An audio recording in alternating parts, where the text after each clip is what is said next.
What's up, everybody? Tommy Hayden with Combat Matrix here, and I'm with Robert Degle, a phenomenal grappler, but today, a phenomenal referee. Nice. How you doing, man? Good, very good. I had a great time reffing ADCC Thailand. My first time reffing an ADCC rules tournament. And so what was different for you from like ADCC versus like doing an IBJJF tournament?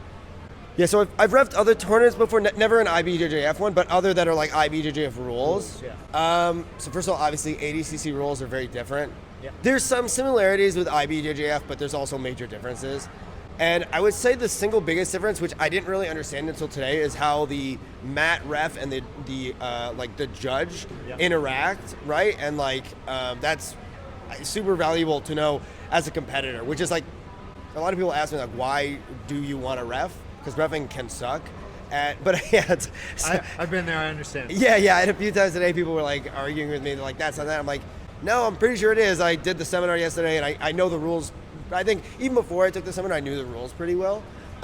So yes, it can be like frustrating, but what it does is it teaches you the rules very, very well. And it teaches you the format for officiating, which that is going to affect you as a competitor. You know what I mean? So yeah, I definitely gained a lot of very valuable insight on how that works. Okay.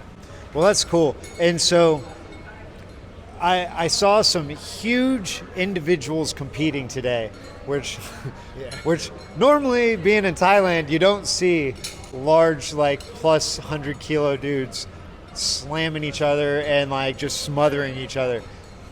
How watching that now, obviously you travel the world, so you see a whole different set of competitions as opposed to myself.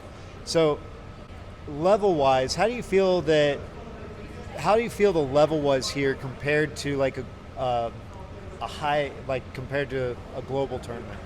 So I think that Thailand has a very high level because there's a ton of MMA guys here, and then when you have MMA guys, you're gonna have to have jiu-jitsu coaches, right? So it's, especially by Asian standards, I would say it's a very high level.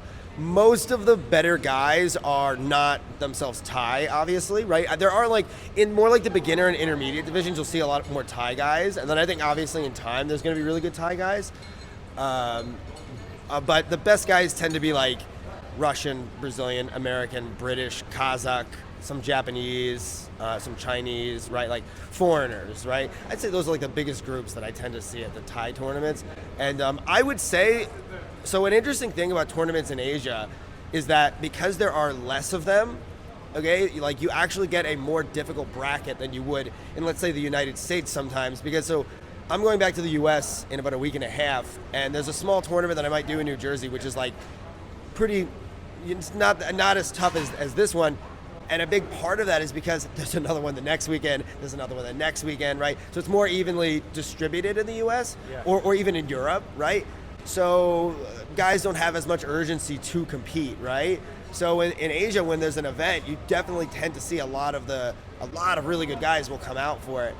That being said, the hardest tournaments are they're in the U.S., Brazil, and Europe. You know, those are definitely the strongest regions overall, right? USA and Brazil, that's top tier. Europe is a step below, but catching up quick, I think, especially the UK. The UK, Poland, Scandinavia, that's the top places in Europe. And then in Asia, you do have a lot of talent, but it is still behind those areas. Yeah, so, yeah. All right. Well, that makes sense. Now, how long have you been in Phuket? 2 days. I just got here. All right, 2 days. And you're staying for a week? Yeah, I'm staying for a week, and then I fly back to the U.S. I fly out March 12th, I land March 13th, and then I'll be back in the U.S. All right, and so where do you plan to train while you're still in town? So I'm thinking I'll probably go to a few different gyms. I think PGA, I know Alex trains there. I've heard a lot of good things about PGA. Thinking about going down there. I was just talking to the guy that I think he's the head coach at Nova Uniao. We ref together. I think I'll probably go down there. Yep.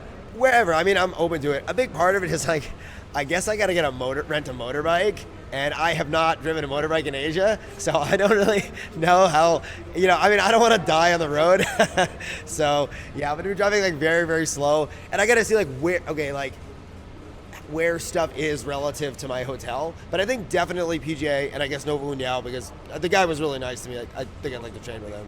Yeah, Nova Uniao's on Soi Taid. Okay. Now, where are you staying right now? I'm staying like pretty close to Patong Beach. Oh, wow. Okay, so then you have a ride. Yeah. Now, there's a couple other places. So, like DJ Jackson, he's out here. He's at Southside MMA. That's at Rawai. That's close to Nova Uniao. It's like 15 minutes away. And then you also have Phuket Grappling Academy. Okay, you should go there as well. Yeah, I've seen like a lot of like they put out a lot of competitors that were here today, and like Yes. I've heard a lot of good things about them, and so like yeah, that was like one of the top spots that I was planning on going to. Yeah, Ben, he started that. He kind of broke away and did his own thing, right? And started that, and they've grown into quite a nice team, a large team. Yeah, and it's great to see because they're one of the first pure jiu-jitsu and specifically no-gi places in Phuket. You don't really have that here. You don't really have that in Asia in general. Yeah. Like pure no-gi is like except for 10th Planet gyms, Yep. it's a very foreign concept. I still get asked by people all the time, like, can I get belted up under you? Like I just promoted my first brown belt. I did it in the gi to be like ceremonial, but then the next day I promoted a blue belt and we didn't do it in the gi. I just gave him his belt, right? Like I'm a jiu-jitsu black belt, right? I'm sure Ben's a jiu-jitsu black belt, right? Like just because you train more no-gi, if you've been awarded a black belt by a jiu-jitsu black belt and it's done properly, right? You're a jiu-jitsu black belt, right? Is Eddie Bravo not a jiu-jitsu black belt? You know, it's a ridiculous thing to even question, right? Like, of course he is, right? And so are all his students, right? Gio Martinez, Nathan Orchard, these like very high-level 10th Planet guys. You don't have to be training in the gi to be a jiu-jitsu black belt, right? So, yeah, it would be like, the analogy I give is like, okay, let's say you took Floyd Mayweather and you made him wear sweatpants and he did a boxing match wearing sweatpants, right? Would he not still be a great boxer? It's like, you know what I mean? Like, of course he still would be. You're just changing things a little bit. So, yeah. Yeah, I mean myself, again, MMA guy, right? And wrestler. So like myself, I'm far more comfortable in no-gi than I am in gi. Yeah. However, brown belt in jiu-jitsu, so I still train in the gi because I have to. I still need to get my black belt, so I have to do my gi stuff. Well, so I think it depends on the coach, but I think there's no reason you have to train in it to get a black belt, in my opinion. Well, like my coach, so I'm from GF Team. Okay, is who yeah. I'm affiliated under, but I'm under Robbie Maloff. Okay, cool. And so he does a lot of stuff in gi. He does no gi as well. He's actually stronger in no gi, but he does compete in gi and goes to worlds and all that stuff. So like, yeah, I kind of have to. Yeah, I mean, at the end of the day, jiu-jitsu is jiu-jitsu. You know what I mean? Somebody who has, like, a guy like, for instance, Isaac Doderlane, who's almost a pure gi guy, I still watch his matches and enjoy. It's fucking fantastic, you know what I mean? Yeah. Like, it doesn't, I'm not like, I don't. Doesn't take away. Yeah, it doesn't take away. I don't only have an interest in no-gi. I'm just, like, much better at no-gi because I do it way more. So, like, yeah, I'll occasionally train in the gi. Yeah. And I think it's mostly very similar.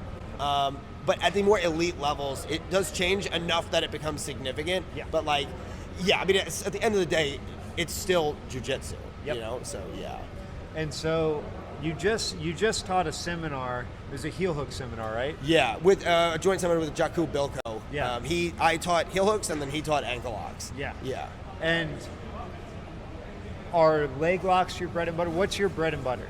I mean, like, so I think most people think of me as a leg lock guy, and that's not like unfounded, right? Like, I have a lot of wins by leg lock.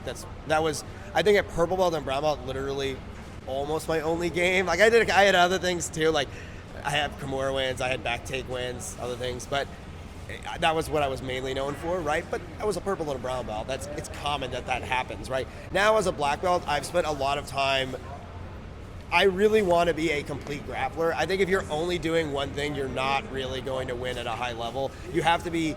So being a complete grappler doesn't mean you're good at like everything. What it means, your game is well-rounded, top, bottom, standing, grounded, right? Like, especially ADCC rules. Yeah. One thing I love about ADCC rules is it forces you to at least be competent at every area of grappling, right? Top, bottom, on the ground, and standing position. You have to have a piece of every skill set, right? You don't have to be an NCAA D1 champion, right? You don't have helps. to be, it might definitely be, yeah, for sure. Yeah, but like you can, so for instance, like let's say you have like, let's say you're like an elite leg locker, but you have some wrestling, right? You're good enough at wrestling. You can combine those things, and you can be a very dangerous grappler, right? But if you have no wrestling whatsoever, I mean, it's possible to win, but man, is it fucking hard. So there's a gaping hole in your game that you have to fix. So yeah, so basically the point that I'm getting is I want to be a great grappler. I don't want to be a great leg locker. I want to be a great grappler. So like, I want to have every area of my game be at least good. You know what I mean? Okay, so what part of your game do you need to improve? Well, the cliche answer is everything, I guess, right? Of course, but I mean, like, what stands out to you as the largest hole? And I mean, granted, you're already a very complete grappler, but if you had to pick one thing. So I don't want to call it a hole, but I mean, it is like, I want to be a very good wrestler, which I think I'm a decent wrestler. I mean, people are like, I've never seen you do a takedown. You're not wrong. I think I might have done a few takedowns in competition, but I haven't done that many yet. But this is something I'm working very hard on changing. I want to have in the back of my mind the thought that if it ever comes down to a wrestling, and not even a wrestling match, but an ADCC rules wrestling match, right? Which is a different thing. But if it ever comes down to that, I want to have the confidence that no matter who it is, I can win. Not that I will win, but that I can win, right? Like, sometimes you go against somebody that you're so much better than, you're like, okay, I know I'm probably gonna win. So you think I will win, right? There's guys out there that have been wrestling since they're like 6 years old. That's not me, right? But I want to have the knowledge, and I want to have the knowledge in the back of my head against anyone I can win, right? I have a chance to win, right? That's compounded, of course, with the fact that I'm not actually competing under freestyle wrestling rules. I'm competing under ADCC rules. Well, a takedown is still 2 points. It's still 2 points, but it's not scored the same. It's very different, and you have, when you add in like the submissions, it changes things a lot. Yeah. For instance, like, if in freestyle wrestling, if I shoot and you turtle, that's still a takedown. ADCC, it's not, so it changes things a lot. That plus, like, correct me if I'm wrong. And I really mean this. Like, in freestyle, I'm pretty sure you could, if you did a guillotine, you're probably getting disqualified, right? Like, well, no, you can do front headlocks. okay, but you can't choke them though, right? You can't intentionally choke them, but instead, what you do is you turn to the side. Yeah. And you start lifting, and then you use that to pass. So okay. Yeah. you can still do kind of some neck cranky things. Yeah, yeah. Are you supposed to?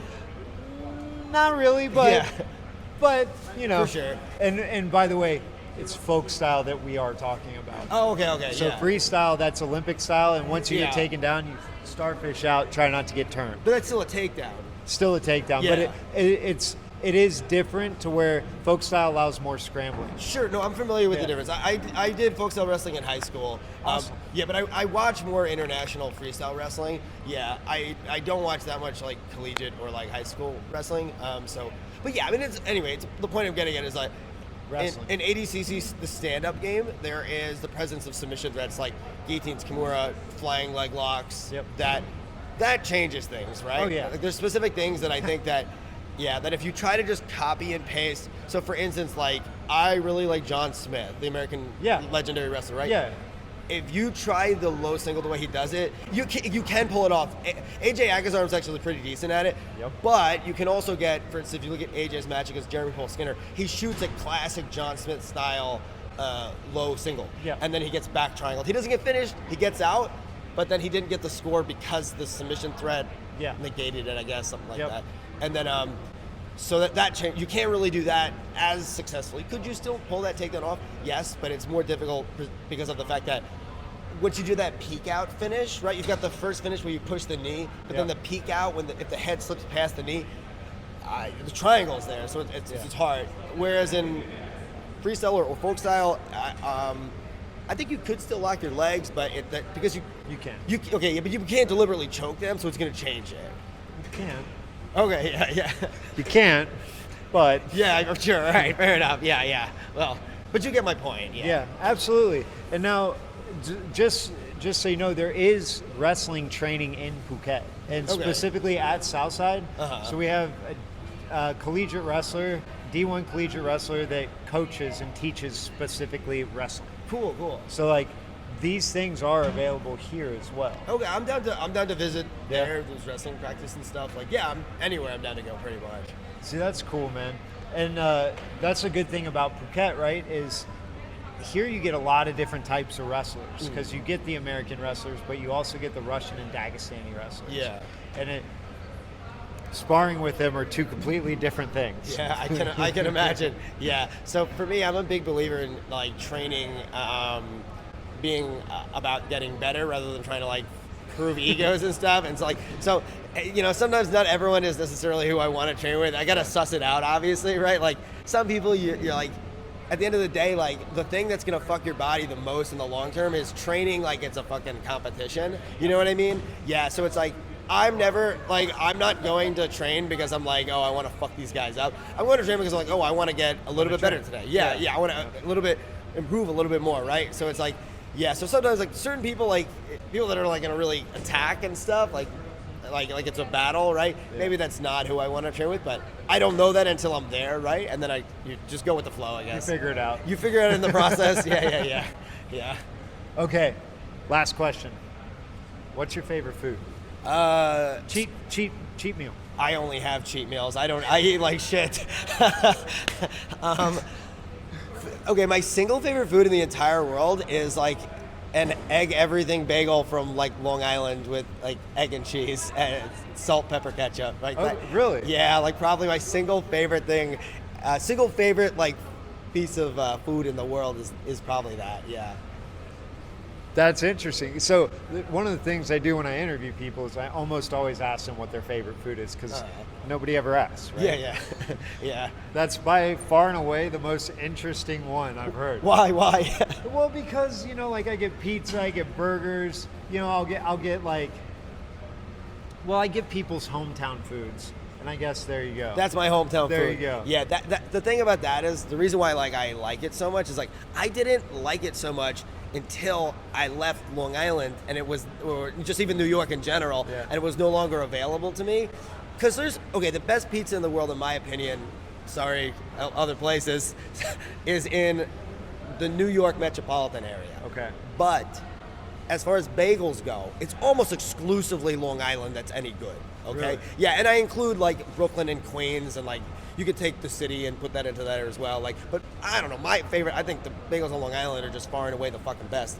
And when you leave Long Island, you can get decent pizza in other places. Yeah. It's not as good as New York pizza, but you get decent pizza. Like there's a place in Bangkok that I know. It's pretty, Pizza Mania? No, it's something Roma. I forget the name, but it's near an MRT station actually. But anyway, so it's like. It's pretty decent. It's not terrible. Whereas bagels outside of Long Island and New York, they're literally like pieces of cardboard. They're terrible. So I don't even want to eat them. But the bagels from Long Island, there's just something magical about it. Yeah. Okay. And I didn't realize it until it wasn't available to me. And then now I think about it all the time. Man, last time I went home, I hadn't been home in 4 years because of the pandemic. I went home and the thing I ate the most was bagels because I love bagels and I haven't had them. But you're gonna scoff at this, which I don't mind, because now I've got to I've got to go on a pilgrimage to Long Island to get a bagel. But yeah, I had Thomas Bagels, just easy stuff. But where are you from? Most recently, Ohio. Oh, okay. Yeah. So that's why I'm a wrestler. Oh, okay. Yeah, makes sense. Yeah. So I don't know. Maybe Ohio bagels are good too. I've never been to Ohio and had an Ohio bagel. So it's possible it's really good. But I don't know. I'm just saying, like, I've had lots of bagels in other places, and I'm like, it's just so flat. Okay. It's so flat. Like there's nothing. It doesn't have any character. Long Island, I'm coming. I got to eat your bagels. Yeah, they're the best, for real. Get an egg everything. Those are my favorite. Egg everything bagel from Long Island. I got to remember that. Yeah. Well, Robert, thank you so much. I appreciate your time, man. For sure. Thanks, man. Thanks for having me. Yeah. And enjoy the rest of your time in Phuket, man.